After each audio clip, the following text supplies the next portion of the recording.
বহুমাত্রিক বাংলাদেশকে প্রতিপাদ্য করে শুরু হয়েছে অমর একুশে বইমেলা ২০২৬। তবে আজ থেকে ঠিক ১১ বছর আগে ২০১৫ সালের ২৬ ফেব্রুয়ারি ঘটে বহুমাত্রিকতা বিরোধী এক নির্মম ঘটনা। ঢাকা বিশ্ববিদ্যালয়ের টিএসসি এলাকায় বইমেলা থেকে ফেরার পথে চাপাতির আঘাতে হত্যার শিকার হন লেখক ও ব্লগার অভিজিৎ রায়। হামলায় একটি আঙুল হারান তার স্ত্রী বন্যা আহমেদ। ওই সময় মূলত আমি পেশাগত দায়িত্বে ভিচ্ছে ছিলাম। ভিচ্ছে থাকার পর যেটা হয়েছে যে আমরা চা খাচ্ছিলাম, তো তখন একজন মহিলার চিৎকার শুনে আমরা ছুটে আসি। তো আমি ছিলাম মূলত এই বাউন্ডারির ওই পারে। তো দেখলাম এক ভদ্রলোক পড়ে আছে, একটা ভদ্র মহিলা সাইডে পড়ে আছে একটা বাইকের উপরে, মেঝোতে রক্ত ছড়াই ছিটায় আছে। ওই সময়টায় পুরো ১-১৫০ লোক জড়ো হয়ে গেছে, সবাই ঘটনা দেখতেছে। আমি কয়েকটা ছবি তোলার পরে তাদের দুজনকে মেডিকেলে নিই। তো অভিজিৎ রায় তো মাথার পিছনে কোপটা দিয়েছিল। তো আমি যখন সিএনজিতে উঠাইছিলাম, তো উঠানোর পর যেটা হয়েছে যে অভিজিৎ রায়ের যে মাথার যে অংশটা, সেই অংশটা আমার হাতের উপরে ছিল। তো আমি তখন অনুভব করতে পারতেছিলাম যে গরম কি একটা বেড়ে আসতেছে। আমি আস্তে করে একটা চাপ দিলাম, চাপ দেওয়ার পর ওই যে জায়গাটা গ্যাপ ছিল ওইটা হলো, আমার প্যান্ট রক্তে ভিজে গেছে। তো পরবর্তীতে যখন তাদের সিএনজিতে করে নিয়ে যাচ্ছিলাম, তখন বন্যা আহমেদ ভাবছিল যে আমি তাদের মেরে কোনো এক জায়গায় লাশ গুম করবে, এরকম একটা ধারণা সে করছিল। তখন সে চিৎকার চেঁচামেচি করতেছিল এবং তাকে আমি বুঝাইলাম যে আমি আপনাদের কিছু করবো না, আমি আপনাদের মেডিকেলে হেল্প করতেছি। তো ওই পরে যেটা হয়েছে যে বন্যা আহমেদ বেঁচে যায়, আর অভিজিৎ রায় সম্ভবত তার ঘন্টা ২-১ পরে মারা যায়। অভিজিৎ রায় ছিলেন বিজ্ঞানমনস্ক লেখক ও ব্লগ প্ল্যাটফর্ম মুক্তমনার অন্যতম প্রতিষ্ঠাতা। যুক্তরাষ্ট্র প্রবাসী এই লেখক ২০১৫ সালে তার বই প্রকাশ উপলক্ষে ঢাকায় আসেন। ২৬ ফেব্রুয়ারি রাতে বইমেলা থেকে বেরিয়ে টিএসসি এলাকায় পৌঁছলে একদল উগ্রপন্থী চাপাতি নিয়ে হামলা চালায় তার উপর।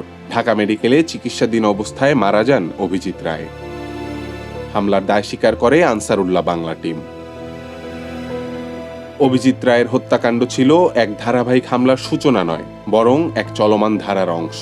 ২০০৪ সালের ২৭ ফেব্রুয়ারি একইভাবে বইমেলা থেকে ফেরার পথে ঢাকা বিশ্ববিদ্যালয় এলাকায় সন্ত্রাসী হামলার শিকার হয়েছিলেন লেখক হুমায়ুন আজাদ, এবং ২০১৩ থেকে ১৬ সালের মধ্যে একে একে নিহত হন ব্লগার রাজীব হায়দার, অনন্ত বিজয় দাস, নিলয় নীল, ফয়সাল আরেফিন দীপন সহ বেশ কয়েকজন লেখক ও প্রকাশক। ২০১৩ সালে যে গণজাগরণ মঞ্চের যে একটি আন্দোলন গড়ে উঠেছিল যুদ্ধাপরাধীদের বিচারের দাবিতে, সেইখানে আমি তো সক্রিয়ভাবে অংশগ্রহণ করেছিলাম। যুদ্ধাপরাধীদের বিচারের দাবিতে আমি কাজ শেষ করে বাসায় ফেরার সিএনজি ধরার জন্য মেন রোডে ফিরছিলাম। তো সেইখানে ৫জন লোকের দ্বারা আক্রান্ত হই এবং আমার মাথায় ৪টা কোপ লাগে। পরে ঢাকা মেডিকেলে যাওয়ার পরে আমার ২২টা সিলি লাগতে হয়েছিল। তো আমি যখন প্রথম আঘাতটাই আমার মাথায় আক্রান্ত হইলো, তখন আমি বুঝে গেলাম যে ঘটনাটা বোধহয় ওই দিকেই যাচ্ছে। দ্যাট টাইম আমি একেবারেই খুবই বোল্ডলি পাল্টা আক্রমণ করলাম, ওদেরকে ঘুষি টুসি দিয়ে, লাথি দিয়ে, কনুই দিয়ে, এবং ওরা ২-৩ বার আমার মাটিতে শোয়ায় ফেলছিল। কিন্তু আমি সর্বশক্তি দিয়ে তখন ওদেরকে প্রতিহত করছি। এবং মজার ব্যাপার ছিল যে যারা আক্রমণ করছে তারা প্রত্যেকেই আমার চেয়ে বয়সে জুনিয়র, এবং খুবই রোগা পাতলা ছিল। এবং একদম লাস্ট মোমেন্টে যখন আমি ৪টা কোপ খেয়ে ফেলছি, ওই সময় ২টা তৃতীয় লিঙ্গের মানুষ দৌড়ে আমার কাছে যায়। ওদেরকে দেখে ওই ৫জন ওরা তখন পিছায় যায়। ওই ২জন আমার টেনে মেন রোডে নিয়ে আসে এবং আমি এসে একটা সিএনজি ধরে পরে আমি হাসপাতালে যাই। হাসপাতালে আমি ট্রিটমেন্ট নেই। আমার হাতে পায়ে কোথাও আক্রমণ করে নাই, কোথাও কোনো একটা আঁচড়ও লাগে নাই। এবং মজার ব্যাপার ছিল, আমার ব্যাগে তখন একটা ট্যাব ছিল, কিছু টাকা আমার ব্যাগে ছিল, আমার হাতে ঘড়ি, মানি ব্যাগ, টাকা খুচরা টাকা, কোনো কিছু নেয় নাই। ওরা শুধুমাত্র আমার মাথায় কোপ দিয়ে ওরা চলে যায়। এর মধ্যে একাধিক হত্যাকাণ্ডের বিচার হলেও প্রশ্ন রয়ে যায় বিচার কতটা পূর্ণাঙ্গ ও নিরপেক্ষ হয়েছে।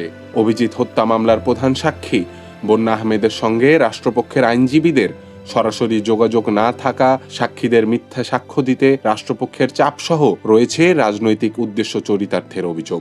ওই ঘটনার পরে আমাকে যেটা হয়েছে, দীর্ঘ একটা সময় আমার চাকরি ছিল না। আমাকে এফবিআই ডাকছে, ডিবিতে ডাকছে, বিভিন্ন সময় জিজ্ঞাসাবাদ করা হয়েছে। ভয়ঙ্কর মানসিক ট্রমার মধ্যে ছিলাম।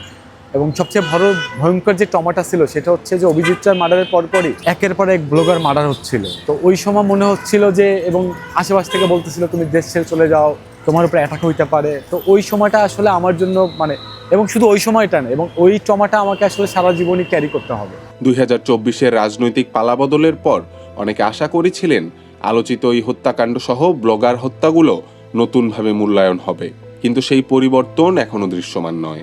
সামাজিক যোগাযোগ মাধ্যমে উগ্র ডানপন্থী বক্তব্য, লেখক বুদ্ধিজীবীদের আত্মনিয়ন্ত্রণ, বইমেলায় কিছু লেখক ও বইয়ের অনুপস্থিতি এসব ইঙ্গিত দেয় ভয় পুরোপুরি কাটেনি।